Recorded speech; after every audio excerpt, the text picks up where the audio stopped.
Hello, this is Abby. Dear Abby, this is gonna be a long one. Oh boy. Dear Abbey, how do you tell the difference between a new exciting crush and a rebound? Does it matter? Dear Abby. Dear Abbey. Dear Abby. Welcome to our little corner of the internet. This is the Dear Abbey podcast. I hope you stay and hang out with us. See you in a sec.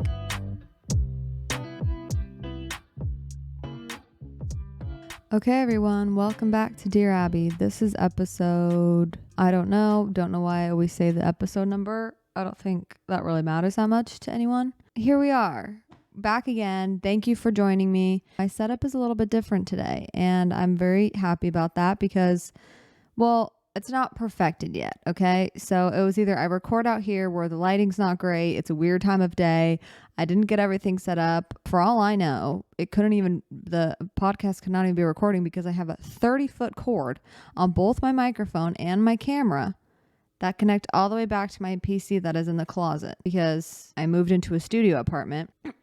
Excuse me. I moved into a studio apartment and I don't have my PC and my fugly gaming stuff out and about. I want it to be cute in here. So here I go again. I'm already out of breath. Maybe I should just talk a little bit slower and learn to breathe in between when I'm talking. Yeah, so there's the big news is I moved. Finally. I've been talking about it for weeks now, and I finally was able to. I love it here. It's almost too nice to where and that's not to toot my own horn because trust me, I will be barely affording to eat. I'm kidding, kind of. It's not even nice. It is nice, but it's just a very comforting, good, like feeling, good spirited type of place. And so I want to remain here. I want to just stay inside all day pretty much because I can see the outside from my window. I do have a really cute porch, which I could totally go outside and sit in. And I probably will eventually. But the first couple of days of moving, I was on my period and I was exhausted and fatigued all day, but I had to move everything. So today we have a Dear Abby. We have a voicemail. Thank you guys for sending them in every time I request it. And I remind you, you guys pull through. So thank you. We're doing today's topic, I guess. Today's main topic of discussion is where I'm at in my recovery and just where I've been mentally, how I've been doing. And then I wanted to talk about the relationship with your own brain, which kind of sounds like a really weird thing to talk about, but we'll get into it. Still might be weird, but we're still going to get into it. And yeah, then Dear Abby, and then we probably won't have time for a game today. If we do, then we're playing an accent game. So I'm kind of scared I'm going to get canceled for this. But basically, I'm just doing accents. I'm horrible at accents, but I thought it would be fun. My friend made this game up and said I should do it on the podcast. So I'm just obeying her. A few quick life updates that don't have to do with my mental health. I've been listening to Jungkook from BTS, his single whatever song that he released, 7, and I love it. For all the haters out there saying that it's not that good because come up with a better, what is it? The chorus is basically like the main chorus is just saying the days of the week, which to be fair I get, but I also just I don't think he was trying to do anything that deep. I think this was just a fun song. People can make fun songs. Not everything has to be like this crazy song. I don't know. I think he was just going for that. So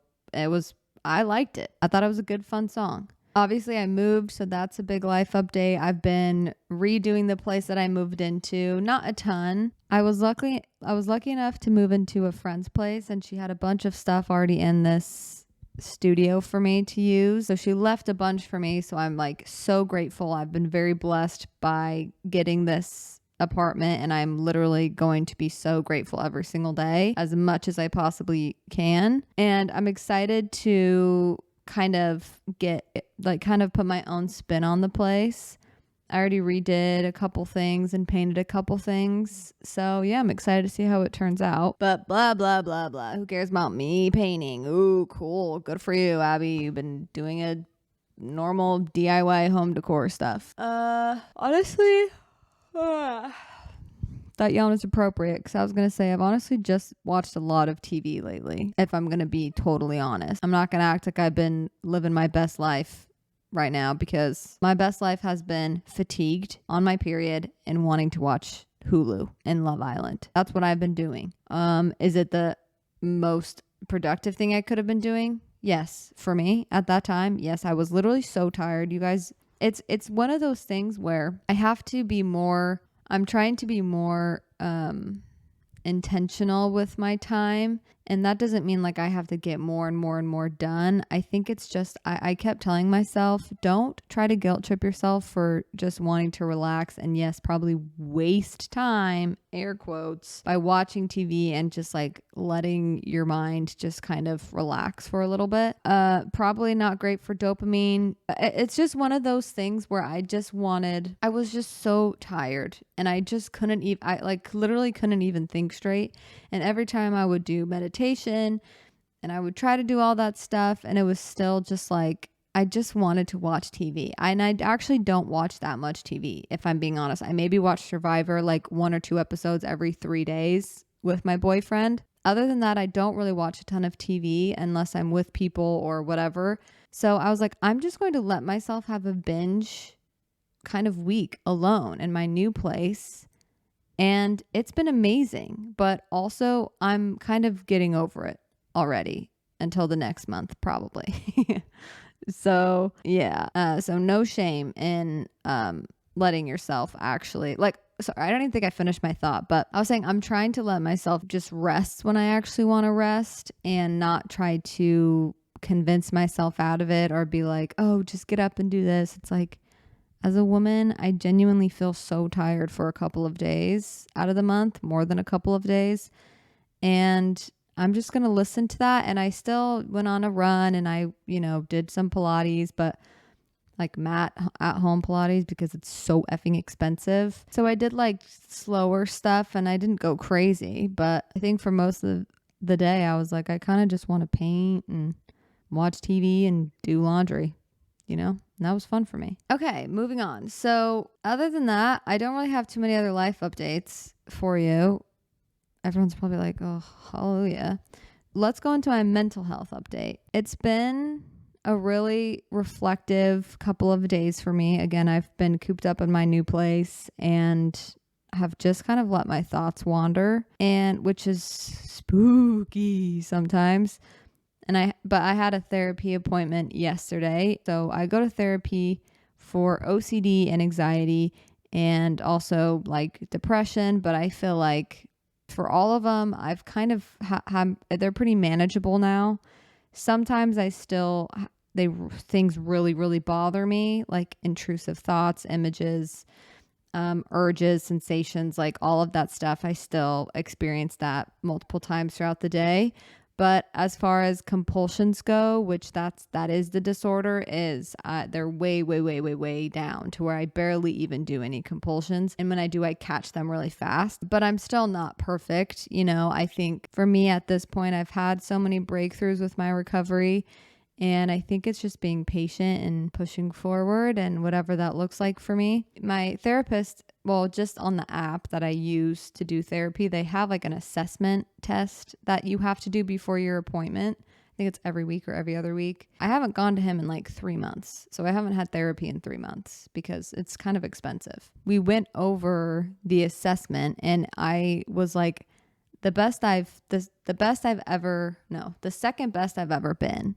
So there was one other point, I think it was right after my divorce, where I felt like, because I was so supported, I had so many people rallying behind me, and it was fresh, and I was just like, nothing will tear me down, and I was on top of the world almost in a weird way, because I think after those types of events, sometimes, I guess this is the way that I coped, I feel like I had my back more than ever, like my own back more than ever, when I really need to. But when I get more bored and when life is just kind of mediocre, I feel like that's when I kind of start to betray myself almost, or just like get really in my head and get really, I don't know, just let things eat at me more. Yeah, I was on a high, but this is the second best I've ever been. I couldn't even really get emotional about it because I think I'm still almost like emotionally stagnant, which is really weird. Like I sometimes I want to cry, but I just can't get myself to. And I feel very disconnected sometimes when that happens because I genuinely like flowing with emotions and crying and laughing and obviously like normal things. But I just like, it's almost like I'm scared to because I know it might just get ripped away again.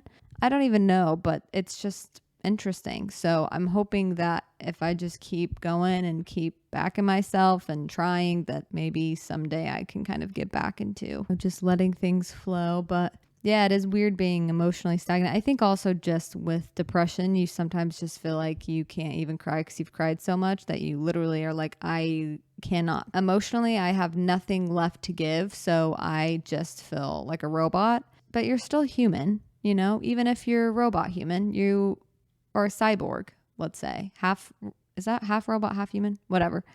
You're still human, even if you feel like you're just going through the motions, but maybe just start to bring awareness to the colors, like the sounds that you hear. I will say that every single episode, probably, to bring it back to your senses, because I think those are like the biggest miracles in life, is just that we can like feel, we can smell, we can see colors, there's detail in things. I think that's beautiful. I fight with my brain on like, oh, that's not a big deal, like whatever, that's just life. And I really fight to keep that like childlike wonder to be. I'm trying to feed the voice that's more grateful and more positive, and sometimes I get scared that it's going to get drained out, but I think as long as I'm just choosing to be present and choosing to be like, no, that green is a beautiful shade of green, it's amazing that I can taste this fruit, you know, God's candy, you know, all of these things, and then actual candy, which is also God's candy in my opinion. For me, with OCD, I've just always felt like if I didn't have OCD, my life would be perfect. If I didn't have OCD, everything would be 100% better. I would be so happy. I would never be ungrateful ever again once I get rid of this disorder. And that's just not based in reality, which is a really hard pill to swallow, I think. And I had a support group a while ago about OCD and depression and how the two of them are a pretty sad mix because you start to feel better with your OCD, just you're not doing compulsive behaviors, but you still feel like shiz. And so you just got out of this like horrible cycle of just like misery and suffering, and then you get intrusive thoughts, and instead of feeling anxious, you just feel nothing, and that kind of freaks you out again. So you just have to get past that part of it again. So it just sucks when you get out of it and you're like, oh, I'm still depressed. And I struggle a lot because there's a lot of things on Instagram and TikTok, you know, that's like you have those gurus who talk about how depression isn't real and all you got to do is eat healthy, or all you got to do is this, all you got to do is this. I love when people give people hope and something that they can do to try to feel better. But to me personally, it's been kind of damaging, like a lot of empty promises of timing. Like if you do this, if you take this, then you'll feel better. And if you just get up every morning and go on a run or get up and do this, and you'll, you know, your OCD, your depression will go away because your body, and not that I don't believe that, but I think when you've done a bunch of things, you've done the cold showers, you've done things consistently, and you've been consistent as best as any normal human can, and you still have like a lingering illness or disorder that's just never, it might just never totally be gone. For me, it feels better when people acknowledge that you might have to suffer with that for a really long time, and it might take like 10 years for you to be less depressed, and it might take 10 years for you to really feel better with your OCD and to not have it bother you. And to me, that's a much better promise, because I feel like that's more real to how it actually all works, you know, how change works. It's not something that you see something and it changes your perspective forever and everything's perfect and you get healed from your depression or OCD or anxiety. I think it just takes so much time. So if you feel like you're trying to heal from something, or you've struggled with, you know, some type of mental illness or any illness, and people are giving you empty promises, obviously try as much as you can to do certain things that you know will be beneficial to your health. and to your soul, to your spirit, but also recognizing that it's not going to happen really fast and it might take a really long time, but that's okay because you're in no rush. Sometimes I feel like that's what social media tries to make me feel, is like I'm in this rush, like even spiritually, like just a million different things make me feel like I have to fix a million things at once about myself, which is great. And I love to change, but I think it just takes a long time. That kind of gets into our main topic, which I've kind of already talked a little bit about, but I wanted to talk about taking the lead with your brain and changing your relationship a little bit with your brain in regards to how you speak to it, how you think about it. For a long time, I suffered with, my brain just caused me a lot of pain. And I think almost every person on planet Earth and probably other planets can relate to this if they have a brain, that it just causes you a lot of pain, honestly. And so for me personally, though, my brain has been the one thing I always fight with. It's been one thing that has caused me a lot of suffering. And, obviously I have OCD, so I have there's a part of my brain that's very OCD, and I have to have some type of relationship with my brain. And for a long time, it was really negative, and I hated my brain. Like, I just hated it. I hated my brain. It felt like it wasn't me, and it felt like an intruder sometimes. It made me feel a little bit better because it's like the more I'm mean to my brain, the more I'm proving to myself that I don't like the thoughts, that I don't like those ideas, I don't like that. But I think the more time I've had to really work on my recovery, my OCD, my anxiety, I've realized the kinder and the more gentle I am with my brain, and the better my relationship with it gets, the better I feel.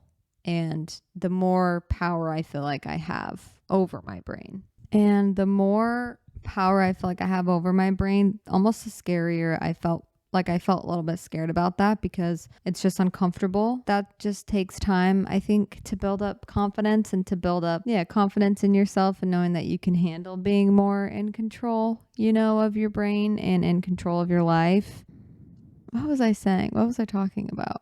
Oh yeah. So my brain just kind of felt like a stranger, and I was going to have to live with it, because it's inside of my head and I use it all the time. I'm using it right now. I just had so many arguments with my brain. Like, I felt so disconnected from it. I wanted to escape it. Like, it was horrible. And that was something that I was unknowingly doing and making myself feel worse.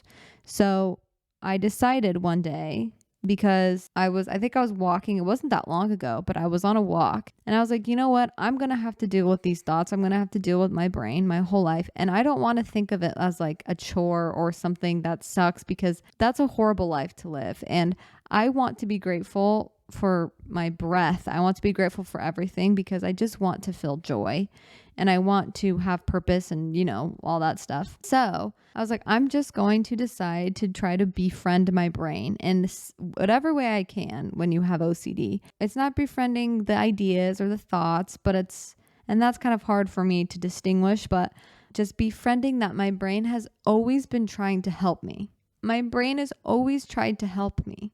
It just doesn't have all the information. It's trying to help me. It doesn't have all the information. I need to be friends with it, because if not, I'm just going to make myself more miserable, which I didn't think was possible, but I think it is. So I wanted to befriend my brain. And in order to do that, I realized I had to be careful how I talk to it, which is to myself. I'm going to have to treat it almost like a little baby. And I don't know if this is the best thing to do. Okay. So again, I'm not a therapist or professional. Okay. This has just kind of helped me. I treat it like a little baby, like a dumb little cute little baby that's like so scared. It doesn't understand stuff. It doesn't know everything that I know, which is weird, but I guess it kind of makes sense. Be careful what you feed your brain, okay? Your brain is probably so freaking tired if all you're doing is fire hosing? Housing? Wait, what? What am I trying to say? A fire hose. Okay, whatever the saying is, where you're just like putting so much information into your brain all day. Different ideas, different things. Everything's all over the place. Everything's contradictory. Everything's back and forth. Your brain is like a little baby. If you don't want to be overwhelmed, and I'm talking to myself in this, we should not consume so much freaking stuff on the internet. And I think it's great to hear other people's opinions and hear about philosophies and religions and all of these different practices that people do. And I love learning about that stuff. And I never will not want to learn about that stuff. But sometimes we just get bombarded with it and we do it to ourselves. I don't know if any of this is helpful at all, but this is just what I've been been just trying out, just trying stuff out. So something I just learned a lot about in therapy and just YouTube and different psychologists that talk about the brain, and has a lot to do with like how much we can control what certain hormones get released throughout the day, and that's our responsibility. Don't be scared of it. I think that's the other thing is I would be so freaking scared of my brain. I still sometimes am, but the more you run away from it, the more you want to run away from anything that you're scared of, the more it'll affect you, the more it'll have a grasp on you, and you might think I'm the exception because this is my fear. You are not the exception, I promise you. No one is. That's just how it works. That's how I've seen it work. That's how I've come to know how it works, especially with OCD. Trust me, I'm a great person to ask about running from fears. It's all I want to do all day, every day, but you have to run towards them. And I'm horrible at this sometimes, but I just know this has just worked for me every single time. So if you're scared of your brain, if you're scared of sitting alone with your thoughts, that sounds scary. Sounds scary to me too. Move towards that though. Move towards that. Sit alone with your thoughts. And maybe you need someone to be there for you for a little bit until you can do it by yourself. Me and my sister were talking about this book that she read about something about a thorn, and you have a thorn stuck in you, and then you spend your whole life building things and wearing certain clothes and cutting out holes in your clothes so that your thorn doesn't get bothered. And then eventually, after you've changed everything about your house, your wardrobe, where you go, what you do, how you live, then you're like, oh, it doesn't bother me anymore. But you've changed everything so that you don't have to have the thorn be bothered or touched. And instead of doing that, try something different and try to just pull the thorn out. Don't build your life around the thorn. We can be scared of that. And trust me, I totally understand from like the depth of my soul how horrifying sometimes that can feel. For me, it's been the way out. It's really scary, and it still sometimes is really hard and scary for me, but I've been the best I've ever been, and that's not perfect. So I'm not promising you like a perfect life after you do this once or something, but just maybe slowly. I know it's kind of a niche thing to talk about, but I think it's something that I would have loved to hear a long time ago, so maybe that's why I'm talking about it. Cool. Okay, so now we have a Dear Abby. Let's listen to it. Dear Abby, I'm going into my junior year of high school this fall, and my sister is leaving for college very soon. I'm used to having her by my side like all of the time, and I know it will be a rough transition not having her with me. Do you have any tips for adjusting to this big change of not having my best friend around? Thank you so much, and I love the podcast. Well, that sucks. I think don't turn away from how hard it might be. Acknowledging or just kind of feeling those things of being scared because you're leaving someone familiar and you won't have them with you all the time physically. But I mean, we do have ways to communicate, definitely. But I get it. It's not the same when you move away and when you're in different places doing different things. It is a big transition, but yeah, I think just letting yourself be sad, because I think that just means that you really have someone that's special to you, and I think that's beautiful. Yeah, I don't know, let yourself be sad, and then when you're ready to kind of move on and not like forgetting them, move on, but just move on from being sad, then you can really start to enjoy it and just kind of lean into how uncomfortable it might feel and how vulnerable you might feel. Because sometimes when we have a sister or a best friend that's always there whenever we go do something, they're kind of like our support system, like our crutch sometimes, because maybe they're the type that ask the waiters to get something for you. I'm saying that because personally I always had my sister do everything for me when we went somewhere. But having someone now be gone that kind of maybe did that with you, or maybe not. This is totally me just guessing. I have no idea. This is just me projecting. But at the same time, there's nothing wrong with wanting to spend a bunch of time with someone and sharing experiences with someone. Or it's not the end of your relationship. So I think to definitely still invest as much time as you can into that relationship and FaceTime, call, plan stuff together, just keeping vulnerable, stay in touch as much as you can, check in with them. And I think you could still stay super close, but it definitely will be different. We don't have any more time really for games, but my favorite accent that I do is Australian. And so maybe I have an Australian listener. You might have heard me say this before, but I just love the way you say no, which this might not even be like everything. But whenever I watch Love Island Australia and they go, nor, don't do that. I don't know how to do the rest of it, but just nor.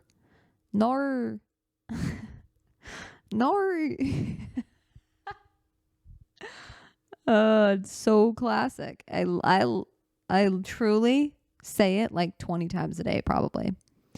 When me and my boyfriend sometimes answer the phones, we say hello because we can't get enough of it. I eat that shiz up. I eat your accent up. Okay. Australian's probably my favorite, so I don't have time to do all of them, but that would be a fun one because I'm horrible at them.